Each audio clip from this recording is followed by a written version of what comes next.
Welcome back. Tuesday, February 4th, 2020. Several thoughts on my mind today. First, we appreciate the President of the United States holding off on delivering his State of the Union address until the conclusion of this show today. But I do hope he starts it off by saying the State of the Union is strong. It's never been stronger. In fact, it is great. I think that would be a great callback to where we are and to all his campaign promises. If people or Democrats want to run down America and say it isn't great, it isn't strong, fine. Let them. As Thomas Jefferson put it, let them stand undisturbed as monuments of the safety with which error of opinion may be tolerated, where reason is left free to combat it. I've already heard some of it, denying tax cuts have helped Americans, that corporations haven't liquefied and engaged in more hiring and investment, that other Americans are receiving only crumbs. Wrong and elitist, but let them try. To paraphrase Groucho Marx, who are the voters going to believe, Democrats or their own two eyes? I had a listener, Mark, put it this way yesterday in an email to me. Democrats call the president a liar. Trump said he was going to build a wall, and a wall is going up as we speak. Trump said he was going to bring back manufacturing, and U.S. factories are expanding at a 13-year high. Trump said he was going to lessen bureaucracy, and he has been slashing job-killing regulations left and right. Trump said he was going to make America great again, and he has done hundreds of things to head us in that direction. Trump said he was going to cut taxes, and I know there is more money in my pocket. Trump said he was going to appoint more conservative judges, and I believe around 170 have now been confirmed.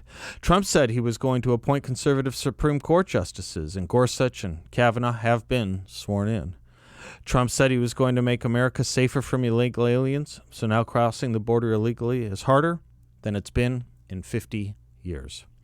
Trump said he was going to support our veterans, and he signed a VA Accountability Act into law to provide better care for veterans. Trump said he was going to increase our military might, and there are a number of now dead terrorist leaders and ISIS fighters who can attest to that. Trump said he was going to move our embassy to Jerusalem, which he did, without setting off World War III, as some liberals predicted. Trump said he was going to create more jobs, and unemployment is the lowest it's been in over 15 years. Trump said he is not a racist, and unemployment for blacks and Hispanics has fallen to record lows. Trump said he was going to make us less dependent on foreign oil, and the U.S. is now the world's largest oil producer. Trump said he was going to improve our international relationships, and he has signed trade deals with Mexico, Canada, and China. I could go on, but I think you get the idea. If this is pathological lying, I'll take a lot more of it.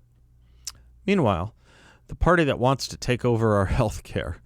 By the way, that's another promise of Donald Trump's. He said he would get the IRS out of our health care decisions, and he did that too. And the left tells us they want the government out of our health care decisions, like the bedroom. They want the government out of our bedroom.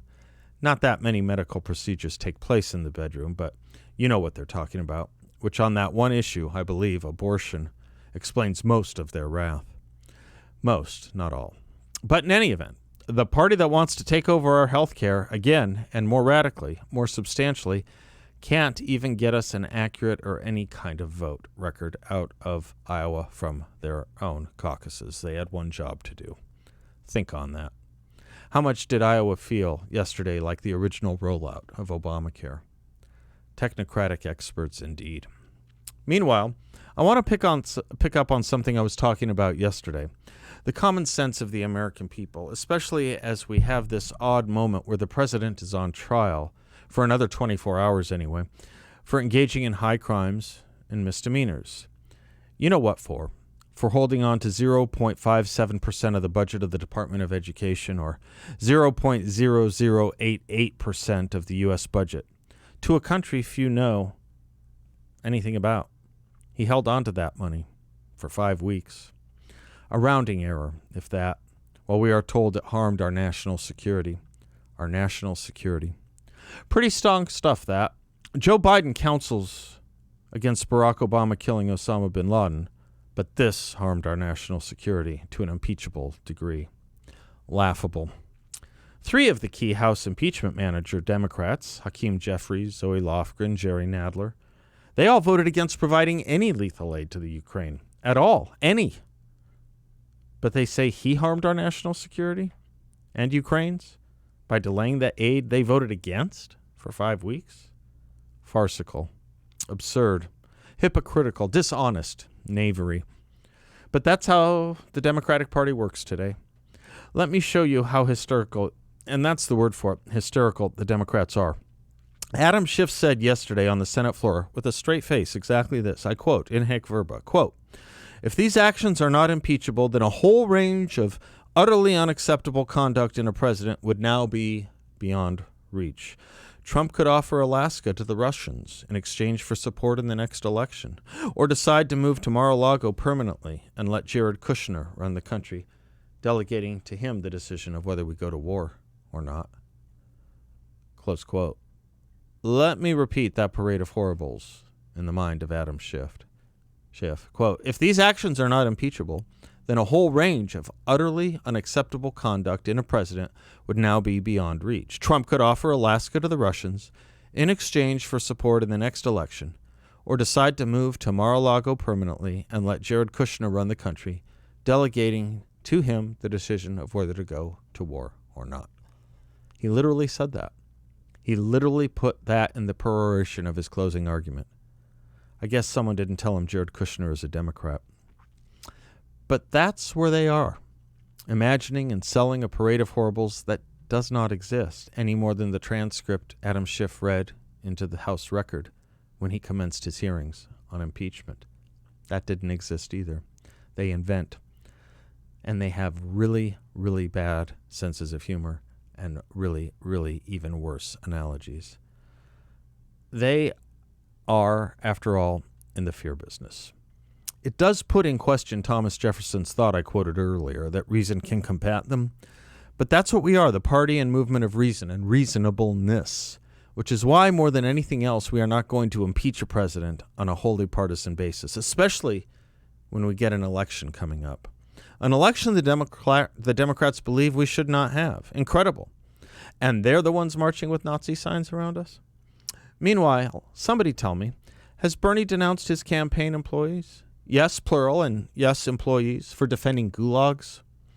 I suppose when you salute the Soviet Union in the 1980s and denounce America in the Soviet Union in the 1980s, when the full horror of Soviet communism was well known, you don't see fit to denounce gulags or those who support them.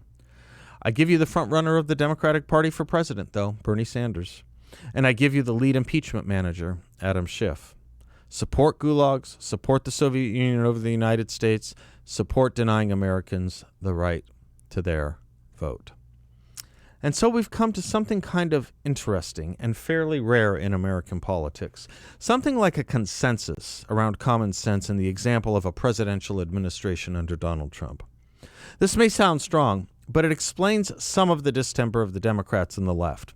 What's not middle of the road about killing terrorists?